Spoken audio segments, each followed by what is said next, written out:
The quarantine bay at Ossock Transit Hub smelled like recycled air and bureaucratic anxiety. Long aluminum benches, overhead panels the color of old teeth, a row of scanning arches wide enough to walk a draft horse through, which I understand they had done, once, in the early days of the transit treaties, to some farmer's inconvenience and a horse's complete indifference. I had been through the bay 11 times in 6 years. It was never pleasant, but it was never long. Civilian compliance check, biometric log, scan the carry-on, proceed to gate. 30 minutes, start to finish, if you didn't argue with the forms. I had learned, over the years, not to argue with the forms. You got the same result either way, and arguing cost you time you didn't have in a transit queue. Nuri sat on my shoulder and said nothing. He was 34 years old and gray from beak to tail except for the red, which was the color of old brick in afternoon light. He'd come to me as a rescue when I was still running field surveys. Dehydrated, feathers wrong, vocabulary already enormous and unsupervised. 34 years later, the vocabulary was larger and still largely unsupervised, and the feathers were correct. He weighed 480 grams. In the waiting bay of a Class 3 interstellar transit hub, surrounded by Vethrani biosecurity officers in their jade-green composite plating, he looked like something you might find on a shoulder in a market. That was, I had come to understand, the correct impression. The Vethrani Biosecurity and Hazard Classification Team had come aboard the hub 8 months prior under the terms of the Ossock Compact, a mutual inspection arrangement that allowed any signatory species to post compliance officers at transit junctions. They were thorough, methodical, and deeply confident in their ledger. The ledger was a matter of some pride. 400 designated Earth apex lifeforms, each graded, each assigned a handling protocol, each flagged at the appropriate threat tier. It had taken 11 years to compile. Director Sale Morrow, the team lead, had mentioned this in the corridor orientation briefing to the 6 of us in the civilian queue. Twice. I said nothing. Nuri said nothing. He was looking at the ceiling with one eye, which is a thing he does when he's filing information he finds mildly interesting. The first 3 travelers cleared the arches without incident. A retired cargo broker and his 2 teenagers. The scanner registered, logged, moved on.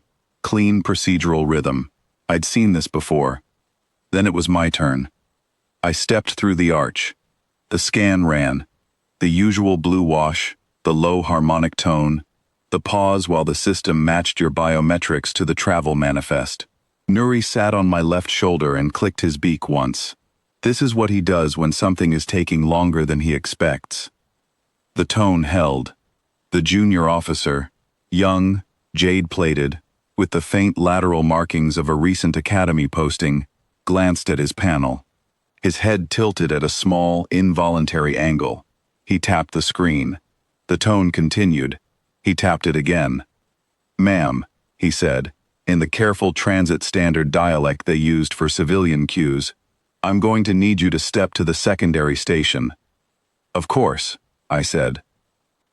At the secondary station, there was a more senior officer, a woman with a broader plating collar, and the particular stillness of someone who has resolved 1,000 small problems and expects this to be one more. She looked at her panel. She looked at Nuri. She looked at her panel. Again. "The bird," she said. "Yes," I said. "Species. Psittacus erythacus. African gray. Common name." She typed this. The system returned something I couldn't read from where I was standing, but I could tell from her posture that it was not a clean match. She scrolled further. Nuri, who had been watching her with the patient attention of a creature that has spent 34 years studying the behavior of things that have not yet figured out what he is, said, very quietly, "Hello." The senior officer looked at him. He looked back. His pupil was a small black point in a ring of pale yellow, and his expression, if you could call it that, was the expression of an entity that has heard everything, catalogued most of it, and found very little of it surprising. She went to get the specialist. The specialist was a tall officer, with the quiet authority of someone who had spent his career on exactly this kind of problem. The edge cases, the things the ledger hadn't anticipated. He carried a secondary scanner, a handheld unit, which he produced with the practiced efficiency of someone who did not expect it to fail. He ran it over Nuri from a distance of about 40 centimeters. Nuri allowed this. He clicked his beak once, experimentally, and then mimicked the scanner's alert tone so precisely that the junior officer across the room looked up from his station. The specialist looked at his readout. He looked at me. He looked at the readout again. 34 years, I said helpfully. The ledger, he said, and this seemed to be directed at no one in particular, has 400 apex designations for Earth fauna, graded from Class 1 through Class 9. We have the large predators, we have the pack hunters, we have the marine apex lines, we have several designations for the working canine subspecies that took us 3 years to agree on. He paused. We do not appear to have a designation for this. No, I agreed. Nuri picked up a loose thread on my jacket collar, decided against it, and set it down. The cognitive rating, the specialist said, still reading, is returning an instrument error. It isn't an error, I said. He looked at me. He has a working vocabulary of approximately 900 words, I said. Functional use, not mimicry. He understands the reference. He also appears to have developed some private vocabulary of his own over the years, which I've partially mapped but not fully. He can solve simple mechanical puzzles. He remembers faces indefinitely, and he holds grudges. I paused. That last part is not a formal cognitive metric, but I include it for completeness. The specialist was quiet for a moment. Behind him, the junior officer had stopped pretending to do something else, and was simply watching. The senior officer had the expression of a person who was revising several assumptions at once. He's also 34, I said. They can live to 60, sometimes longer. Nuri is, as far as I can tell, in excellent health. Nuri turned his head and looked at the specialist with his other eye. This is what he does when he's decided he's seen enough of one angle. The specialist closed his secondary scanner with a small, precise motion. He turned to his panel and opened a form I had not seen in 11 transits. A provisional designation form, the kind you filed when the ledger had no entry to match. He completed every field except one, the classification tier. He left it blank.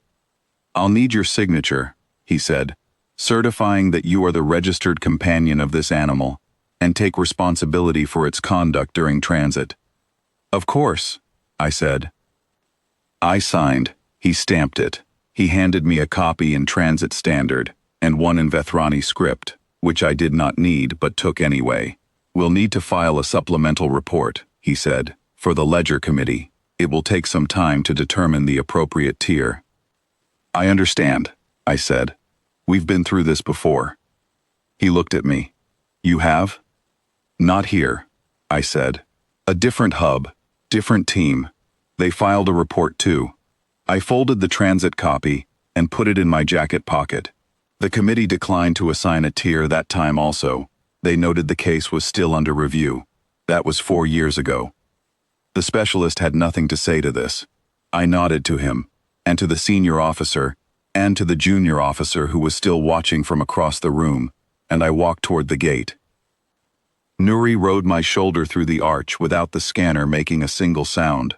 Whatever logic it used to decide when to flag and when to pass, it had apparently reached a conclusion. Behind me, I heard the specialist say something to the senior officer in Vethrani. I don't speak Vethrani, but I've picked up some transit standard cognates over the years, and the word he used, twice, was the one that translates, roughly, as precedent. Nuri waited until we were clear of the bay. Then he turned his beak toward my ear, and in the dry, unhurried tone he uses for things he considers settled, he said, "Problem solved." He'd heard that phrase from me, years ago, at the end of a long day in the field, when a survey had finally come together. He had been saying it ever since, and only ever at the moment when he had decided, by whatever calculus he used, that the matter was closed. I didn't argue with him. In 34 years, he hadn't been wrong yet.